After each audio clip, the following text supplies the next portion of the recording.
እንደምን አላችሁ? እኔ አለው እግዚአብሔር ይመስገን ደህና ነኝ። ዛሬም በጠቃሚና በአዲስ ፕሮግራም በድጋሜ ተገናኝተናል። በዛሬው የጤና ፕሮግራማችን ላይ የምንመለከተው ቴምርን ለመመገብ ጠዋት በባዶ ሆድ ይሻላል ወይንስ ደግሞ ማታ መመገብ ይመረጣል? የቱ ጤናማ ነው? የቱስ ጥቅም አለው? ቴምርን በባዶ ሆዳችሁ እንዴት አድርጋችሁ መመገብ ትችላላችሁ? እንዲሁም ደግሞ ቴምርን በባዶ ሆድ መመገብ የሌለባቸው ሰዎች ምን አይነት ሰዎች ናቸው? ደህና በሆነ መልኩስ መጠቀም የሚችሉ ሰዎችስ ምን አይነት ሰዎች ናቸው? የሚለውን በዚህ ቪዲዮ ላይ በሚገባ የምነግራችሁ ይሆናል ማለት ነው። ይህ የጤና ትምህርት ታዲያ ለበርካታ ሰዎች በጣም ጠቃሚና አስተማሪ ስለሆነ ሁላችሁም በቅንነት ላይክና ሼር በማድረግ ሌሎችንም አስተምሩ አሳውቁላለሁኝ። ጥያቄ ካላችሁ ከዚህ ቪዲዮ ጋር በተያያዘ በኮመንት ላይ አስፍሩልኝ። በቀጥታ ወደ ጤና ትምህርታችን የማልፍ ይሆናል። ቴምር እንደሚታወቀው በርካታ የጤና ጥቅሞችን ይሰጠናል። እነዚህም አንደኛ ተፈጥሯዊ የኃይል ምንጭ ነው። ቴምር እንደ ግሉኮስናም ፍሩክቶስ ባሉ ተፈጥሯዊ ስኳሮች የበለጸገ በመሆኑ በተለይ ከስፖርት በፊት ወይም ደግሞ ጠዋት ላይ ፈጣን የሆነ የኃይል ምንጭ ይሆናል። ሁለተኛ የምግብ መፈጨትን ያሻሽላል። ቴምር በፋይበር የበለጸገ በመሆኑ የሆድ ድርቀትን ለመከላከል፣ የአንጀት እንቅስቃሴ ለማሻሻል እናም የአንጀት ጤናን ለመጠበቅም ይረዳል። ሶስተኛ የልብ ጤናን ይደግፋል። ቴምር የደም ግፊትን ለመቆጣጠር እናም የልብ በሽታዎችን ተጋላጭነትን ለመቀነስ የሚረዱ ፖታሲየምና ማግኒዥየምን ይዟል። አራተኛ የአንጎል ስራንም ያበረታታል። ቴምር አንቲኦክሲዳንት እናም ቫይታሚን ቢ6ን የያዘ ሲሆን እነዚህም የማስታወስ ችሎታን፣ ትኩረትን ያሻሽላሉ እንዲሁም ከኒውሮ ዲጀነሬቲቭ በሽታዎችም ይከላከላሉ። አምስተኛ አጥንትንም ያጠናክራል። ቴምር በካልሲየም፣ በማግኔዥየም፣ በፎስፈረስ እናም በቫይታሚን ኬ የበለጸገ በመሆኑ ጠንካራ አጥንቶችን ለመደገፍ እናም ኦስቲዮፖሮሲስን ወይም ደግሞ የአጥንት መሳሳትንም ለመከላከል ይረዳል። ስድስተኛ የበሽታ መከላከል አቅምንም ያሳድጋል። ቴምር እንደ ፍላቮኖይድ እናም ካሮቲኖይድ ባሉ አንቲኦክሲዳንቶች የበለጸገ ሲሆን እነዚህም ሴሎችን በመጠበቅ በሽታ የመከላከል ስርዓትንም ያጠናክራሉ። ሰባተኛ የደም ስኳርንም ለመቆጣጠር ይረዳል በልኩ ከተወሰደ። ቴምር ጣፋጭ ቢሆንም ዝቅተኛ ግላይሲሚክ ኢንዴክስ ያለው ሲሆን ከፋይበር ወይም ደግሞ ከፕሮቲን ጋር ስትመገቡ የደም ስኳርን ለማረጋጋት ሊረዳ ይችላል። ስምንተኛ የቆዳ ጤናንም ያሻሽላል። በቴምር ውስጥ የሚገኙት ቫይታሚን ሲ እናም ዲ የኮላጅን ምርትን ያበረታታሉ። ይህም የቆዳ መሸብሸብን በመቀነስ የቆዳ የመለጠጥ ችሎታንናም ብሩህነትን ያሻሽላል። ዘጠነኛ ተፈጥሯዊ የእንቅልፍ ማምጫም ሆኖ ያገለግላል። ቴምር ትራይፕቶፋንን ይዟል። ይህም ሜላቶኒን እንዲመረት ይረዳል። በዚህም የእንቅልፍ ጥራትንናም መዝናናትንም ያሻሽላል። አስረኛ እርግዝናን እናም ምጥንም ይደግፋል። በእርግዝና የመጨረሻ ሳምንታት ቴምርን መመገብ ማህፀንን የሚያጠናክሩ ውህዶች ስላሉት ምጥን ለማቅለልም ይረዳል። 11ኛ ወሲባዊ ጤናንም ያሻሽላል። ቴምር በወንዶች ላይ ዚንክ፣ አሚኖ አሲዶች እናም አንቲኦክሲዳንቶች ስላሉት የሆርሞን ጤናን በመደገፍ ጥንካሬንናም የመውለድ ችሎታንም ያሻሽላል። 12ኛ የደም ማነስንም ይከላከላል። ቴምር ጥሩ የብረት ምንጭ ነው። ይህም የሄሞግሎቢን መጠንን ለመጨመር እናም ድካምንና የደም ማነስን ለመዋጋትም ይረዳል። 13ኛ ክብደት መጨመርንም ያበረታታል። ክብደታቸው ዝቅተኛ ለሆኑ ሰዎች በካሎሪ የበለጸገ እናም ንጥረ ነገሮችን የያዘ በመሆኑ ቴምር ጤናማ ክብደት ለመጨመር ተስማሚ ነው። በተለይም ከለውዝ ወይም ደግሞ ከወተት ጋር ሲወሰድ። 14ኛ ኢንፍላሜሽንንም ይዋጋል። በውስጡ ያሉት አንቲ ኦክሲዳንት ውህዶች እብጠትን እናም የኦክሲዲቲቭ ጭንቀትን ለመቀነስ ይረዳሉ። ይህም አካላትን ከጉዳት ይከላከላል። 15ኛ የጉበት ጤናንም ይደግፋል። ቴምር ሰውነትን ከመርዛማ ንጥረ ነገሮች ለማጽዳት እናም በጉበት ውስጥ የሚከማቸውን ስብን ለመቀነስም ይረዳል። ይህም አጠቃላይ የጉበት ተግባርንም ይደግፋል። ስለዚህ ቴምርን ብትመገቡ እነዚህን ድንቅ ጥቅሞችን የምታገኙ ይሆናል ማለት ነው። ታዲያ ቴምርን ለመመገብ ምርጥ ጊዜ ምን ሰዓት ነው? ጠዋት ነው ወይንስ ደግሞ ማታ ነው የሚለውን እነግራችኋለሁኝ። ቴምር በተፈጥሮ ጣፋጭ ሲሆን እንደ ፋይበር፣ ፖታሲየም፣ ማግኒዥየም፣ አንቲኦክሲዳንት እናም ተፈጥሯዊ ስኳሮች እንደ ግሉኮስ እናም ፍሩክቶስ ባሉ ንጥረ ነገሮች የበለጸገ ነው። ይሁን እንጂ ቴምርን ለመመገብ የተሻለው ጊዜ እንደ ጤናችሁ ሁኔታና እንደ ግባችሁ ይወሰናል። ግባችሁ ኃይል፣ እንቅልፍ፣ የምግብ መፈጨት ወይም ደግሞ ክብደትን መቆጣጠር ሊሆን ይችላል ማለት ነው። ታዲያ ቴምርን ጠዋት በባዶ ሆድ መመገብ ለኃይል መጨመር፣ ለምግብ መፈጨት፣ ለአእምሯዊ ትኩረት፣ ለአትሌቶችናም በአካል ንቁ ለሆኑ ሰዎች በጣም ጠቃሚ ነው። የሚሰጠው ጥቅሞችም ተፈጥሯዊ ኃይልን ይጨምራል። ቴምር በተፈጥሮ ስኳሮች በግሉኮስ፣ በፍሩክቶስ፣ በሱክሮስ የበለጸገ ሲሆን ለፈጣን የጠዋት ኃይል ፍጹም ጠቃሚ ነው። የተዘጋጁ ስኳሮች የሚያስከትሉትን ድንገተኛ የኃይል ማጣትን ሳያመጣ ለሰውነታችን ኃይልን ይሰጠናል። እንዲሁም የምግብ መፈጨትንም ያሻሽላል። ከፍተኛ የሆነ የፋይበር ይዘቱ በቀኑ መጀመሪያ ላይ ሲበላ የአንጀት እንቅስቃሴን ለማስተካከልና የሆድ ድርቀትንም ለመከላከል ይረዳል። የደም ስኳርን ያመጣጥናል በመጠኑም ሲወሰድ። ቴምር ጣፋጭ ቢሆንም ዝቅተኛ ግላይሲሚክ ኢንዴክስ ያለው ሲሆን በተለይም ከለውዝ ጋር ሲወሰድ ያለ ስኳር መለዋወጥ የተረጋጋ ኃይልን ይሰጠናል። የአንጎል ተግባርንም ያሳድጋል። ቴምር የአንጎልን ጤና እናም የአእምሮ ንቃተ ህሊናን የሚደግፉ ቫይታሚን ቢ6 እናም አንቲኦክሲዳንቶችንም ይዟል። ጤናማ ያልሆነ የምግብ ምኞትን ወይም ደግሞ ፍላጎትንም ይቀንሳል።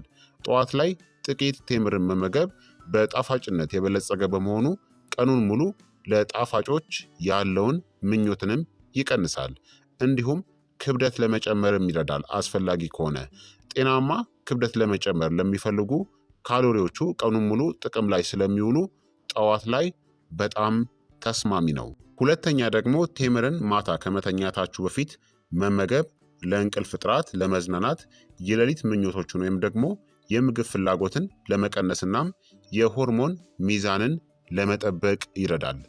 ቴምርን ማታ ከመተኛት በፊት ብትመገቡ የምታገኙ ጥቅሞች የተሻለ እንቅልፍን ያበረታታል። ቴምር ወደ ሴሮቶኒን እናም ሜላቶኒን የሚቀየር ትራይፕቶፋንን አሚኖ አሲድን ይዟል። ሁለቱም ለመዝናናትናም ለመተኛት አስፈላጊ ናቸው።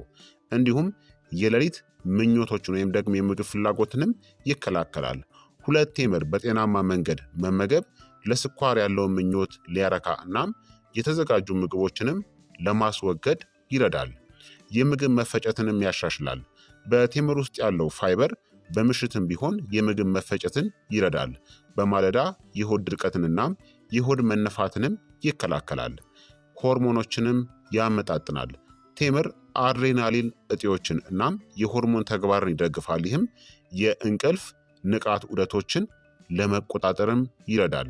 እንዲሁም የጡንቻ ማገገምንም ይረዳል። በቴምር ውስጥ የሚገኙት ፖታሲየምና ማግኒዥየም የጡንቻን መዝናናትናም ማገገምን ይደግፋሉ። ይህም ከመተኛት በፊት ለመመገብ በጣም ተስማሚ ነው። ስለዚህ ቴምርን ጠዋት ላይ ወይም ደግሞ ማታ ከመተኛታችሁ በፊት ብትመገቡ እነዚህን ድንቅ ጥቅሞችን የምታገኙ ይሆናል ማለት ነው። ታዲያ ቴምርን ማታ ከመመገብ ማስወገድ ያለባቸው አንዳንድ ሰዎች አሉ። እነዚህም አንደኛ የአሲድ ሪፍለክስ ወይም ደግሞ ገርድ ያለባቸው ሰዎች ናቸው።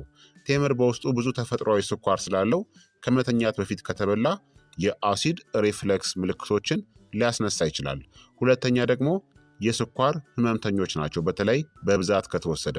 ቴምር ጤናማ ቢሆንም ማታ ላይ ከፕሮቲን ወይም ደግሞ ከፋይበር ጋር ሳታመጣጥኑ ከመጠን በላይ መመገብ የደም ስኳር መጠን ላይ ተጽዕኖን ሊያሳድር ይችላል ማለት ነው። ታዲያ ቴምርን ለመመገብ ሌሎች ተስማሚ ጊዜዎች የምንላቸው ከስፖርት በፊት የሚሆን እንደ መክሰስ ወይም ደግሞ እንደ ኃይል ሰጪ መመገብ ኃይልን ያሳድጋል፣ የአካል ብቃት እንቅስቃሴ አፈጻጸምን ያሻሽላል እናም በስፖርት ጊዜ ድካምን ይቀንሳል። እንዲሁም ደግሞ በረመዳን ወይም ደግሞ በጾም ወቅት በንጥረ ነገር ጥግግትናም በፈጣን የኃይል ልቀት ምክንያት ጾምን ለመፍታት ባህላዊም እናም ውጤታማ ነው ማለት ነው። ታዲያ በቀን ስንት ቴምርን መብላት አለባችሁ የሚለውን ደግሞ ልንገራችሁ። ለአጠቃላይ ጤናማ አመጋገብ በቀን ከ2 እስከ 4 ቴምር መመገብ በቂ ነው። ለክብደት መጨመር ደግሞ በቀን ከ4 እስከ 6 ቴምር ከለውዝና ከወተት ጋር መመገብ በጣም ተመራጭ ነው። የስኳር ህመምተኞች ወይም ደግሞ ክብደትን ለመቀነስ የሚፈልጉ ሰዎች በቀን ከ1 እስከ 2 ቴምር ከፕሮቲንና ከስብ ጋር መመገብ ይመረጣል ማለት ነው። በአጠቃላይ ቴምርን ለመመገብ ምርጥ ጊዜው በግብ ላይ ተመስርቶ ከሰው ወደ ሰው ይለያያል ማለት ነው። ለኃይል መጨመር ከፈለጋችሁ ጠዋትናም ከስፖርት በፊት መመገብ ትችላላችሁ። ለተሻለ የምግብ መፈጨት ደግሞ ጠዋት መመገብ ትችላላችሁ። ለተሻለ እንቅልፍ ደግሞ ማታ ከመተኛታችሁ በፊት ከ1 እስከ 2 ሰዓታት በፊት አስቀድማችሁ መመገብ ትችላላችሁ። ለክብደት መጨመር ደግሞ ጠዋት ላይ እናም መክሰስ ላይ ቴምርን በቀን 2 ጊዜ መመገብ ትችላላችሁ።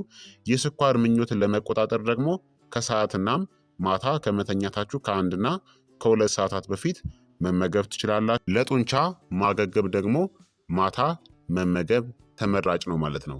ታዲያ ለምግብ መፈጨት፣ ለሜታቦሊዝም እናም የህክምና ሁኔታዎችን መሰረት በማድረግ ማን በባዶ ሆድ እናም ማታ ቴምርን መብላት እንዳሌለበት እናም ምን አይነት ሰዎች ደግሞ ቴምርን ማታም ይሁን ጠዋት መመገብ እንደሚችሉ ደግሞ አሁን እነግራችኋለሁኝ። በቅድሚያ በባዶ ሆድ እና ማታ ቴምርን በደህና መመገብ የሚችሉ ሰዎች ምን አይነት ሰዎች ናቸው የሚለውን ልንገራችሁ። እነዚህ ሰዎች በማለዳም ሆነ ከመተኛታቸው በፊት ቴምርን መመገብ ከፍተኛ ጥቅምን እንዲያገኙ ያስችላቸዋል ማለት ነው። እነዚህም አንደኛ ንቁ ግለሰቦች ወይም ደግሞ አትሌቶች፣ እንቅስቃሴን የሚያደርጉ ጤናማ ሰዎች ናቸው ማለት ነው። ለምን? በጠዋት ፈጣን ተፈጥሯዊ ኃይል እናም ማታ ላይ ደግሞ የጡንቻ ማገገሚያ ንጥረ ነገሮችን እንደ ፖታሲየም እና ማግኒዚየም ስለሚያስፈልጋቸው የሚያገኙት ጥቅምም ለስፖርት ኃይልን፣ ለጡንቻ መኮማተር መቀነስናም የተሻለ የእንቅልፍ ማገገምን ስለሚሰጣቸው ነው። ሁለተኛ ደግሞ የምግብ ፍላጎታቸው ዝቅተኛ የሆኑ ወይም ደግሞ ክብደት ለመጨመር የሚሞክሩ ሰዎች ናቸው። ምክንያቱም ቴምር በንጥረ ነገሮች የበለጸገ እናም በካሎሪም የበለጸገ ነው። የጠዋት አጠቃቀም የምግብ ፍላጎትን ያነቃቃልና ቀደምት ካሎሪዎችንም ይሰጠናል። ማታ የምትጠቀሙት ደግሞ ተጨማሪ ካሎሪዎች ክብደት ለመጨመርም ይረዳችኋል ማለት ነው። ሶስተኛ ደግሞ የሆድ ድርቀት ወይም ደግሞ የምግብ መፈጨት ችግር ያለባቸው ሰዎች ናቸው። ምክንያቱም ቴምር በሶለብል ፋይበር የበለጸገ ነው። ጠዋት ላይ ስትመገቡት ቀደም ብሎ ስትመገቡ የአንጀት እንቅስቃሴን ያበረታታል። ማታ ላይ ደግሞ በምሽት የምግብ መፈጨትን ለማለስለስ ይረዳቸዋል። አራተኛ ደግሞ የእንቅልፍ ችግር ያለባቸው ሰዎች ናቸው። ምክንያቱም ቴምር ትራይፕቶፋንን ይዟል። ሴሮቶኒንን እናም ሜላቶኒን የእንቅልፍ ሆርሞኖችን ያነቃቃል። ሰውነትን ለማዝናናት እናም ሰላማዊ እንቅልፍንም ለማበረታታት ይረዳል። አምስተኛ ደግሞ የብረት ወይም ደግሞ የአይረን እጥረት ወይም የደም ማነስ ያለባቸው ሰዎች ናቸው። ምክንያቱም ቴምር በብረት በመዳብ እናም በቫይታሚን ቢ6 የበለጸገ ነው። ይህም ቀይ የደም ሴሎችን ምርትና የኦክሲጅን አቅርቦትን ለማሻሻል ይረዳል። ጠዋት ወይም ደግሞ ማታ ላይ ብትመገቡት የብረት መጠንን ቀስ በቀስ ለመጨመር በጣም ጠቃሚ ነው። ስለዚህ እነዚህ የጠቀስኩላችሁ ሰዎች ቴምርን ጠዋት በባዶ ሆድም ሆነ ማታ ላይ እንደፈለጉ መመገብ ይችላሉ ማለት ነው። አሁን ደግሞ ቴምርን በባዶ ሆድ መብላት ማስወገድ ያለባቸው ሰዎች ምን አይነት ሰዎች ናቸው የሚለውን እነግራችኋለሁኝ። አንዳንድ ሰዎች ጠዋት ላይ ቴምርን ሲመገቡ የጎንዮሽ ጉዳቶች ሊያጋጥማቸው ይችላል። እነዚህም አንደኛ ስሜታዊ ጨጓራ ወይም ደግሞ እንደ ኢሪቴብል ባውል ሲንድረም ያለባቸው ሰዎች ናቸው። ምክንያቱም ቴምር በውስጡ ብዙ ፍሩክቶስናም ፋይበር ስላለው በአንጀት ውስጥ ሊቦካ ይችላል። ውጤቱም በባዶ ሆድ ላይ የሆድ መነፋት፣ ጋዝ ወይም ደግሞ ምቾት ማጣትን ሊያስከትልባችሁ ይችላል። ሁለተኛ ደግሞ ለፍሩክቶስ አለርጂ ያለባቸው ሰዎች ናቸው። ፍሩክቶስ ማላብዞርሽን ያለባቸው ሰዎች፣ ምክንያቱም ቴምር ፍሩክቶስን ይዟል። ይህም በእነዚህ ግለሰቦች ሙሉ በሙሉ ሊዋጥ አይችልም። ውጤቱም በተለይ ጠዋት ላይ ብቻውን ሲበላ የሆድ ቁርጠት፣ ተቅማጥ ወይም ደግሞ ማቅለሽለሽን ሊያስከትል ይችላል። ሶስተኛ ደግሞ ቁስለት ወይም ደግሞ የጨጓራ አሲድ መመለስ ያለባቸው ሰዎች ናቸው። ሌላ ምግብ በሌለበት ጊዜ ተፈጥሯዊ ስኳሮች የጨጓራ አሲድ እንዲመረትናም ቁስለትንም ሊያበሳጩ ይችላሉ። አራተኛ ደግሞ የስኳር ህመምተኞች ናቸው፣ ቁጥጥር ያልተደረገባቸው ማለት ነው። ምክንያቱም ቴምር ከፍተኛ የሆነ የተፈጥሮ የስኳር ይዘት አለው። ውጤቱም ብቻውን ያለ ፕሮቲን ወይም ደግሞ ያለ ፋይበር መመገብ በቀኑ መጀመሪያ ላይ የደም ስኳርን ከፍ ሊያደርግባችሁ ይችላል ማለት ነው። ማታ ላይ ደግሞ ቴምርን መብላት ማስወገድ ያለባቸው ሰዎች ምን አይነት ሰዎች ናቸው የሚለውን ደግሞ ልንገራችሁ። ቴምር እንቅልፍን ሊያበረታታ ቢችልም ለአንዳንድ ሰዎች ማታ ላይ መመገብ ተስማሚ ላይሆን ይችላል። እነዚህም አንደኛ የአሲድ ሪፍለክስ ወይም ደግሞ ገርድ ያለባቸው ሰዎች ናቸው። ምክንያቱም ቴምር ስኳር የበዛባቸው ፍራፍሬዎችን በልተው ከተኙ በኋላ የጨጓራ አሲድ ሊጨምር ይችላል እንደዚህ አይነት ችግር ያለባቸው ሰዎች። እንዲሁም ደግሞ የደረት ማቃጠል ወይም ደግሞ የአሲድ ሪፍለክስ ምልክቶችን ሊያስነሳባችሁ ይችላል ማለት ነው። ሁለተኛ ደግሞ የስኳር ህመምተኞች ናቸው። በተለይ ታይፕ 2 ወይም ደግሞ አይነት 2 የስኳር በሽታ ያለባቸው በሚገባ ያልተቆጣጠሩት ማለት ነው። ስኳር የበዛባቸው ምግቦችን ማታ ላይ ያለ እንቅስቃሴ መመገብ በሚቀጥለው ቀን ላይ የጾም የደም ስኳርን ከፍ ሊያደርገው ይችላል። በዚህ ሰዓት ቴምርን ማስወገድ ወይም ደግሞ ከፕሮቲን ወይም ለምሳሌ ከለውዝ ጋር በማጣመር ግላይሲሚክ ኢንዴክስ ተጽዕኖን መቀነስ ይቻላል ማለት ነው። ዝቅ ማድረግ ይቻላል። ሶስተኛ ደግሞ ማታ ላይ ደካማ የምግብ መፈጨት ያለባቸው ሰዎች ናቸው። ምክንያቱም በቴምር ውስጥ ያለው ፋይበርናም ስኳር ሜታቦሊዝም ማታ ላይ ደካማ ከሆነ የሆድ መነፋት ወይም ደግሞ የምግብ መፈጨት መቀዛቀዝን ሊያስከትል ይችላል። አራተኛ ደግሞ ዝቅተኛ ካርቦሃይድሬትስ ወይም ደግሞ የኪቶ አመጋገብ ላይ ያሉ ሰዎች ናቸው። ምክንያቱም ቴምር በካርቦሃይድሬትስ የበለጸገ በመሆኑ ስኳርን ለሚገድቡ በተለይም ከመተኛት በፊት ተስማሚ አይሆንም ማለት ነው። ታዲያ ደህንነቱ የተጠበቀ የቴምር አጠቃቀም ምክሮችን ልንገራችሁ። ቴምርን ከፕሮቲንናም ከስብ ጋር ማጣመር።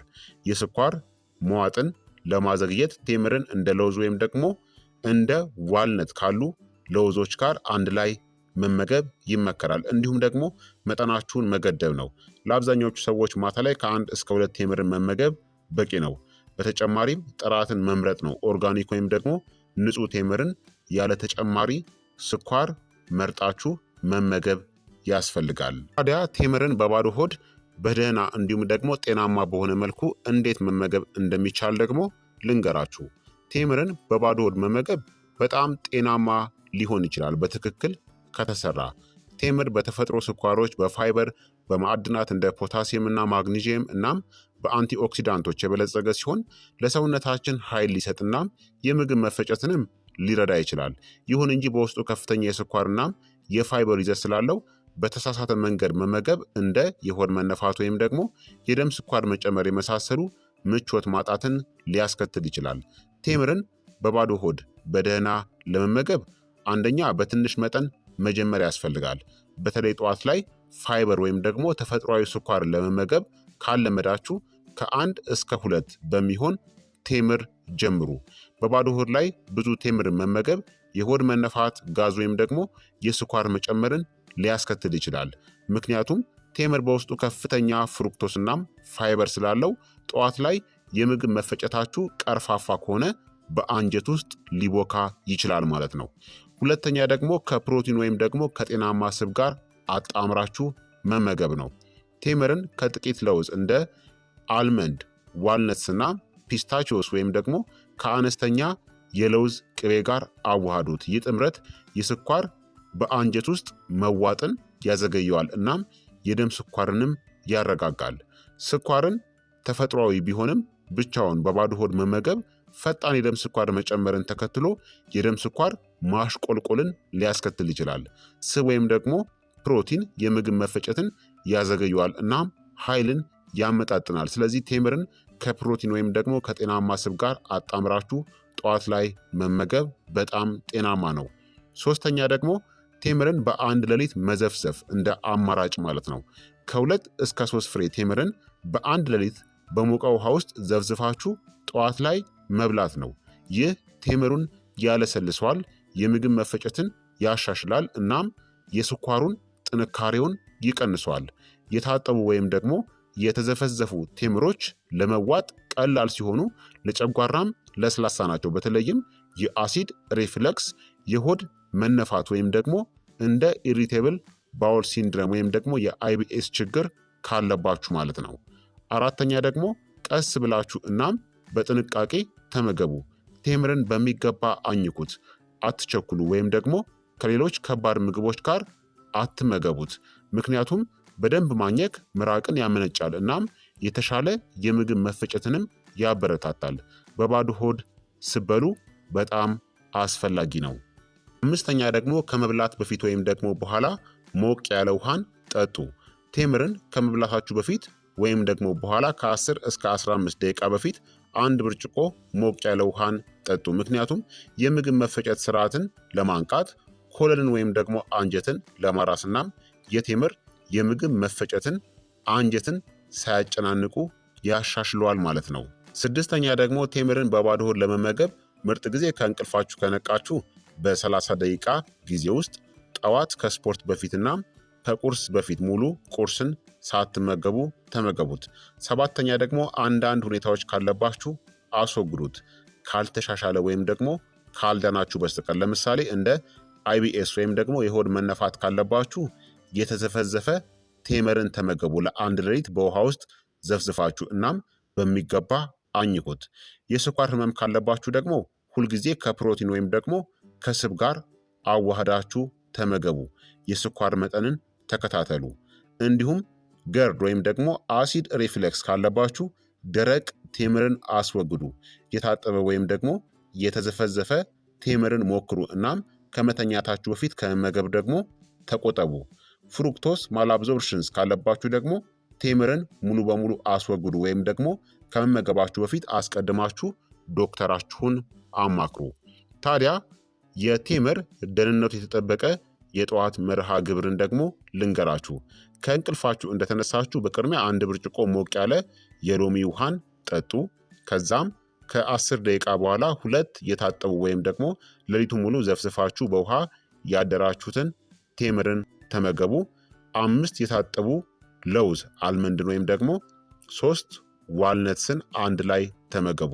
ከ30 ደቂቃ በኋላ ደግሞ ቀላል ቁርስን ኦትስ ወይም ደግሞ ኦትሜልን ማለትም አጃ ሊሆን ይችላል፣ እንቁላልናም ፍራፍሬዎችን የሚመቻችሁን ቁርስ ላይ መመገብ ትችላላችሁ ማለት ነው። ስለዚህ ጠዋት ላይ ምን ጊዜም ቴምርን በዚህ መልኩ መመገብ ትችላላችሁ ማለት ነው። ስለዚህ ክቡራትና ክቡራን ተመልካቾቼ የዛሬው የጤና ትምህርቴ እንግዲህ ይህንን ይመስል ነበረ። እንደተማራችሁበት ተስፋ አደርጋለሁኝ። ቴምርን እንዴት ጤናማ በሆነ መልኩ መመገብ እንደምትችሉ ነግሬያችኋለሁኝ። በጣም ጥልቅ የሆነ የጤና ግንዛቤን እንዳገኛችሁ ተስፋ አደርጋለሁኝ። ይህ የጤና ትምህርት ደግሞ ለበርካታ ሰዎች በጣም ጠቃሚና አስተማሪም ስለሆነ ሁላችሁም በቅንነት ላይክና ሼር ሳታደርጉ በፍጹም እንዳትወጡ። ላይክና ሼር እያደረጋችሁ ሌሎችንም አስተምሩ። በቀጣይ የጤና ትምህርት እስከምንገናኝ እኔንም እናንተንም ቸር ያቆየን። መልካም ጊዜ፣ መልካም ቆይታ። ቻው ቻው።